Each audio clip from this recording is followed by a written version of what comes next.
Progres daripada BUMN pastinya ya, progres daripada restrukturisasi BUMN kan teman-teman mengetahui ya, tahun ini kita harus menyelesaikan seluruh restrukturisasi BUMN dan diharapkan ini bisa selesai tepat waktu ya, dan tidak hanya tepat waktu tetapi juga secara fundamental selesai ya.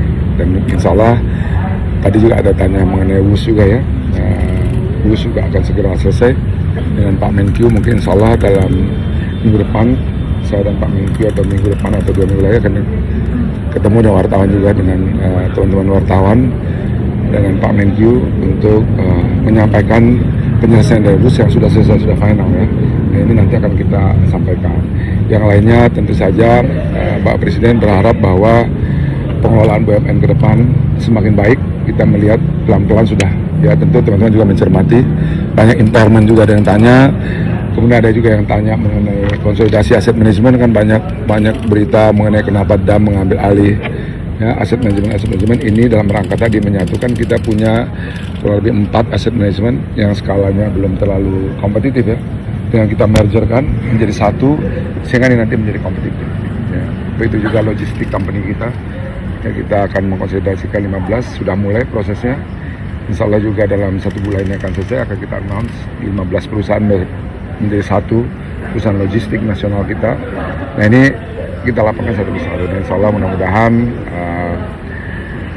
semakin cepat proses transformasi BUMN dan semakin dirasakan manfaatnya oleh masyarakat Indonesia. Pak, efek yang sendiri korporasi BUMN sendiri seperti apa sih Pak?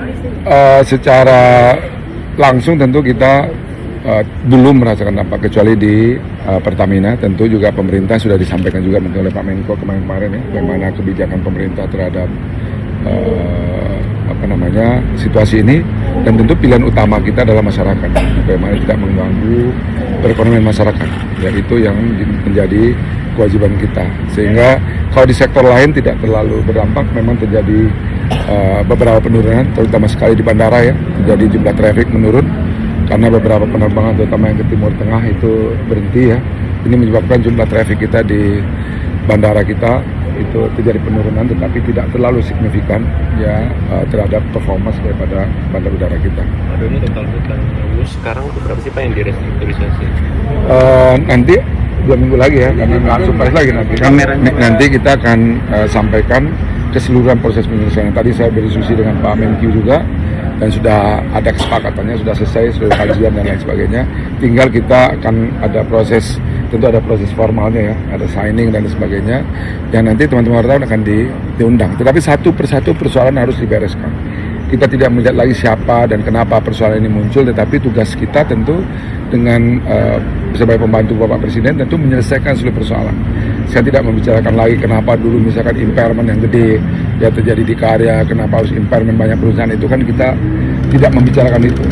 Tetapi yang penting adalah ke depan bagaimana kita membangun perusahaan-perusahaan kita menjadi lebih sehat, dan terutama sekali berkaitan dengan governance ya, pengelolaan daripada perusahaan BUMN. Jadi kalau dilihat aktivitas saya tentu setiap hari ya, kalau lihat di PP BUMN itu kan setiap hari pasti tidak pernah berhenti memanggil satu persatu perusahaan itu untuk memastikan proses pengelolaannya berjalan dengan baik.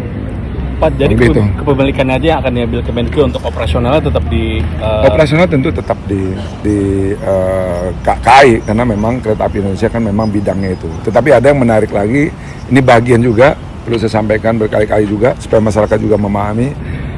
Kereta api ini tentu akan menjadi mass transportasi unggulan kita ke depan ya. Tahun ini juga nanti teman-teman wartawan akan kita undang, kita akan melakukan elektrifikasi. Kita akan invest untuk elektrifikasi Jakarta Rangkas, Jakarta Cikampek, dan Jakarta Sukabumi, sehingga ini akan memudahkan nanti transportasi publik kita. Nah, ini dampaknya cukup signifikan. Jadi memang kereta api ini harus kita buat menjadi perusahaan yang sehat sehingga mampu memberikan layanan transportasi publik yang baik kepada masyarakat Indonesia. Porsinya Kemenkyu yang mau diambil berapa Pak? Nah, ini nanti akan kita sampaikan, kan nggak surprise lagi, nanti saya dan Pak Menkyu tentunya akan barengan untuk menyampaikan kepada publik mengenai proses penyelesaian ini. Tapi yang pasti buat teman-teman sekalian, penyelesaiannya sudah segera akan kita tanda tangani dan kita bereskan. Dan yang paling penting adalah layanan kepada publik tidak terganggu dan justru akan menjadi semakin baik ya, dengan kejelasan mengenai struktur pendanaan daripada kereta api cepat kita ya. Kalau itu gitu ya. Terima kasih ya. Update berita-berita terkini hanya di wahananews.co. Inspirasi konsumen Indonesia.